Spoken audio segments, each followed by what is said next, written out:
There's a book called The Identity Myth that really talks about we go through, we become teenagers and we start to like, there's a prep group and the goths and then this and that when you're growing up, like the in group and the out group.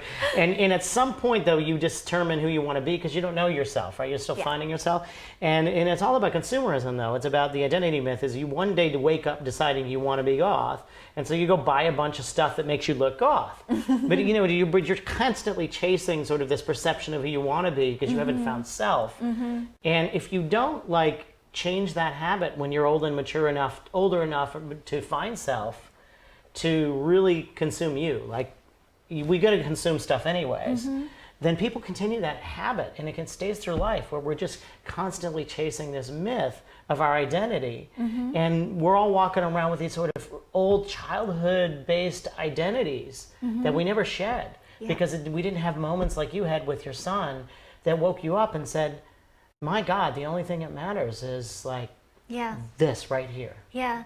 And I think a lot of times because, from a social acceptance perspective, from just an upbringing in Western culture, and I speak because I'm most familiar with Western culture, having been living in it, but, we go through life and we almost have marching orders.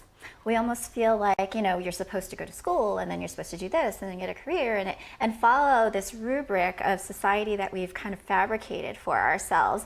And then we search for identity within the rubric of society and what we've kind of created. And we do that without being mindful. A lot of times we just go through the motions, we listen and consume the media, we see what other people are doing, we imitate, we copy, we try to, find identity. And as you know, that's all ego. Yeah. It's all like, how can I define myself?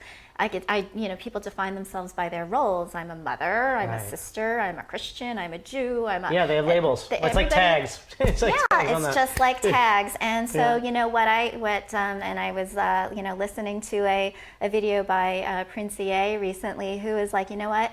You might be driving in a car, but you are not that car. You're not the car you're driving, are you? Yeah. No, that's just something that you're in. The same thing with this and the ego and the identity. It's just like, that's not you. That's a role that you're playing. You're a mom, you're a sister, you're a Christian, you're an entrepreneur. Yes.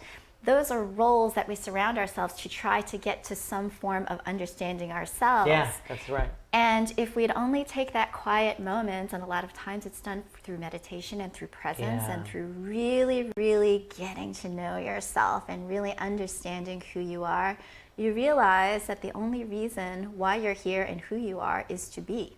Yeah. We are all here to just exist. Yeah. We're all here to spread love and light and joy, and not let society get in the way because, through the evolution of time, things are going to change, we're going to change. And, the more that we can learn to be lovers of humanity and ourselves for the souls and the light that we have inside, I think the better we'll be. Absolutely.